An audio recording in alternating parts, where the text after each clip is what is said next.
नमस्कार साथियों, स्वागत है आप सभी का एक बार फिर से पीवी क्लासेज में। इस वीडियो में हम चर्चा करेंगे बीएससी बीएड या फिर बीए बीएड या फिर बीएड या फिर बीएसटीसी में वार्षिक पाठ योजना की डायरी किस प्रकार से बनाएं, फाइनल लेसन प्लान की डायरी किस प्रकार से बनाएं। तो अंत तक बने ही रहेगा हमारे साथ। विषय गणित में फाइनल लेसन प्लान की डायरी आपको किस प्रकार से बनानी है। आप कोई से भी कॉलेज से हो, कोई से भी यूनिवर्सिटी से हो, कोई फर्क नहीं पड़ता है। इस वीडियो में हम चर्चा करेंगे कि वार्षिक पाठ योजना की डायरी बनाते समय क्या क्या सावधानी रखें, कैसे बनाएं। सारी चर्चा हम इस वीडियो में करने वाले हैं, तो अंत तक बने रहेगा हमारे साथ। सबसे पहले आपको वार्षिक पाठ योजना की डायरी मिल जाती है कॉलेज से, और ये डायरी आपको स्वयं को बनानी होती है। तो सबसे पहले इसको बनाने से पहले आपके जो भी बीएड के टीचर है, जो भी है, उनको सूचित करवा दे कि सर मैं इस टॉपिक पर फाइनल लेसन प्लान वार्षिक पाठ योजना बनाऊंगा। और जो भी टॉपिक है आपकी सब्जेक्ट का, जो भी आपको अच्छा लगता है, जो भी इजी टॉपिक लगता है आपको, जो आपको लगता है कि मैं इस टॉपिक को आसानी से प्रस्तुत कर सकता हूँ, जो भी फाइनल लेसन प्लान लेने वाला आता है उसके सामने भी आसानी से प्रस्तुत कर सकता हूँ, सभी के सामने आसानी से प्रस्तुत कर सकता हूँ। तो आप वो टॉपिक अपने जो भी बीएड के टीचर है उनको पहले लिखवा दीजिएगा, फिर वो टॉपिक आपको इस डायरी में बना लेना है। कई बार हमारे पास कमेंट आते रहते हैं विद्यार्थियों के कि सर मैं फाइनल लेसन प्लान की डायरी बनानी है तो हमें पीडीएफ दे दीजिए। तो हम पीडीएफ कैसे दें? आपका जो भी टॉपिक है, जो भी अच्छा टॉपिक आपको लगता है, वो टॉपिक आप सेलेक्ट कीजिए और आप बना लीजिए लेसन प्लान। क्योंकि जो भी आप 20 लेसन प्लान डायरी में बनाते हैं, उन्हीं में से एक लेसन प्लान आपको फाइनल लेसन प्लान में बनाना होता है। तो जो भी आपको अच्छा लगता है, आपके अनुसार आप उस टॉपिक को बना लीजिए। नहीं तो ये हम वीडियो में जो बताएंगे वो टॉपिक भी आप ले सकते हैं, और बाकी टॉपिक आपको प्लेलिस्ट में मिल जाएंगे, तो वहाँ पे जाके आप देख सकते हो। जो भी अच्छा लगता है लेसन प्लान, जो वीडियो अच्छा लगता है, वो आप टॉपिक ले सकते हो। तो सबसे पहले सत्र लिखना होता है, जो भी सत्र होता है, फिर छात्र अध्यापक छात्र अध्यापिका का नाम लिखना होता है, फिर पिता का नाम, फिर जो भी अनुक्रमांक है, फिर जो भी शिक्षण विषय है, टीचिंग सब्जेक्ट है, जैसे गणित है तो गणित। और इस वीडियो में हम गणित के बारे में चर्चा करेंगे। अगर आपकी और दूसरी सब्जेक्ट है तो आप प्लेलिस्ट में जाकर देख सकते हो, आपके सब्जेक्ट के भी वीडियो बने हुए हैं, तो वहाँ पे आसानी से आपको समझ में आ जाएगा। यहाँ पे भी समझ में तो आ जाएगा और आप अच्छी तरह से देख सकते हो। इसके बाद यहाँ पे कुछ नहीं करना है, दैनिक पाठ योजना की जगह आपको सिर्फ वार्षिक पाठ योजना लिखना है, बस इतना सा अंतर करना है। वरना डेली लेसन प्लान होता है वो सेम टू सेम आपको वार्षिक पाठ योजना में बनाना होता है, और एक लेसन प्लान ही इसमें बनाना होता है।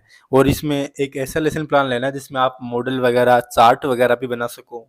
अब कई दोस्तों के कमेंट आते हैं कि सर हम मॉडल और चार्ट कैसे बनाएं, तो उनके लिए भी वीडियो बना हुआ है। तो वो मॉडल और चार्ट वाला वीडियो जाके देखें, किस तरह से चार्ट और मॉडल बना सकते हैं, और कौन सा टॉपिक ले तो इस पे क्या क्या। हमारे कई सारे वीडियो बने हुए हैं मॉडल और चार्ट पर, वहाँ पे सभी टॉपिकों की चार्ट लगभग दिखाए हुए हैं कि इस टॉपिक पे ये चार्ट बनता है, इस टॉपिक पे ये चार्ट बनता है। तो वो वहाँ पे जाकर आप देख सकते हो वीडियो में, और बार बार कमेंट करने की आवश्यकता नहीं है, आप वीडियो देखिए, आसानी से समझ में आ जाएगा। तो सबसे पहले आपको दिनांक लिखनी होती है, फिर विषय, फिर कालांश, फिर कक्षा, प्रकरण, फिर समयावधि, फिर विद्यालय का नाम। और काफ़ी दोस्तों के मैसेज आते रहते हैं कि सर वार्षिक पाठ योजना को कैसे प्रस्तुत करें, हमें तो कुछ भी पता नहीं है, ना ही हमें सिखाया गया है कि किस तरह से हमें प्रस्तुत करना है। तो उनमें काफ़ी डर रहता है, तो इसके लिए भी हम आगे आने वाले दिनों में वीडियो बना देंगे कि किस प्रकार से आपको जो फाइनल लेसन प्लान लेने वाले आते हैं उसके सामने वार्षिक पाठ योजना प्रस्तुत करनी होती है।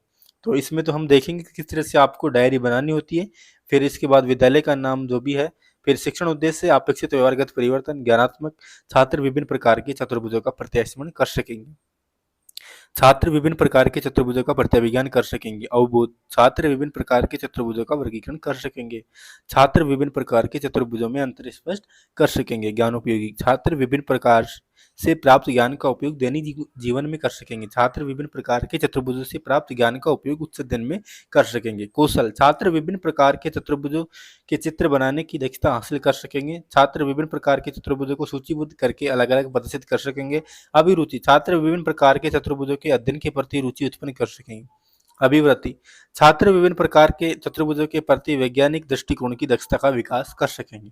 सहायक सामग्री, लपेट फलक, चौक, रंगीन चौक, संकेतक, डस्टर इत्यादि। पूर्व ज्ञान, विद्यार्थी चतुर्भुज के बारे में सामान्य जानकारी रखते हैं। प्रस्तावना प्रश्न, क्रम संख्या, छात्र अध्यापक क्रियाएं, छात्र क्रियाएं।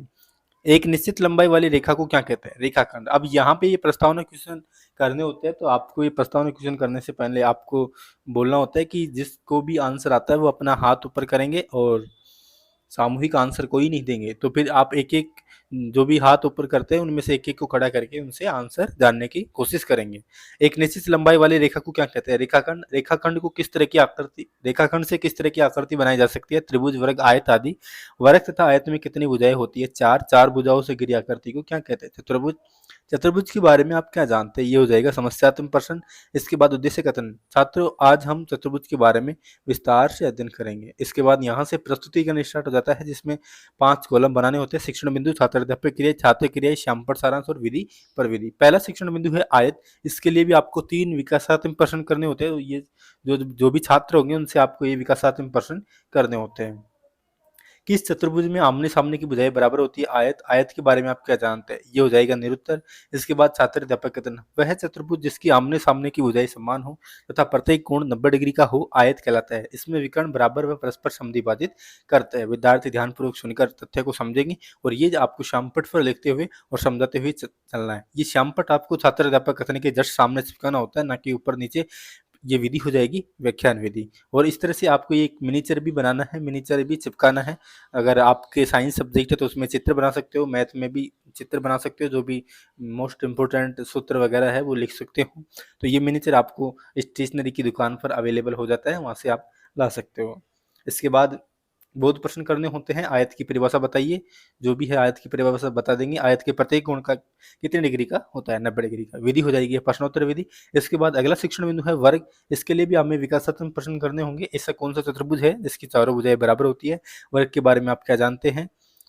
फिर इसके बाद विधि पर विधि हो जाएगी प्रश्नोत्तर विधि। छात्र अध्यापक कथन। वह चतुर्भुज जिसकी प्रत्येक भुजा बराबर और प्रत्येक कोण 90 डिग्री का होता है वर्ग कहलाता है। एक सम चतुर्भुज जिसका एक कोण 90 डिग्री होता है वर्ग कहलाता है। एक वर्ग सम चतुर्भुज है, परंतु एक सम चतुर्भुज वर्ग है, यह आवश्यक नहीं है। विद्यार्थी ध्यानपूर्वक सुनकर तथ्य को समझेंगे और सुनेंगे। विधि हो जाएगी व्याख्यान विधि। और यहाँ पे आपको छात्र अध्यापक कथन के जस्ट सामने श्यामपट्ट चिपकाना है। यहाँ पे ये जो भी छात्र अध्यापक है उन्होंने श्यामपट्ट नहीं चिपकाया, तो ये आपको ये गलती नहीं करनी है। श्यामपट्ट आपको जरूर चिपकाना है यहाँ पे। और श्यामपट्ट पर जो भी मुख्य बिंदु है छात्र अध्यापक कथन के, वो मुख्य बिंदु आपको लिखने हैं। और इस तरह से इसमें भी मिनीचर आपको बनाना है। जो भी चित्र है वो बना देना है और जो भी फॉर्मूले वगैरह है वो लिख देना है। इसके बाद अगला शिक्षण बिंदु है अपना। उसके बाद बहुत प्रश्न भी करने होते हैं। वर्ग की परिभाषा बताइए। वर्ग का प्रत्येक कोण कितने डिग्री का होता है? 90 डिग्री का। विधि हो जाएगी प्रश्नोत्तर विधि। अगला शिक्षण बिंदु है समानांतर चतुर्भुज। तो इसके लिए आपको विकासात्मक प्रश्न करने हैं। ऐसा चतुर्भुज जिसकी आमने सामने की भुजा समानांतर हो वह कौन सा चतुर्भुज कहलाता है? समानांतर चतुर्भुज। समानांतर चतुर्भुज के बारे में आप क्या जानते हैं? ये हो जाएगा निरुत्तर।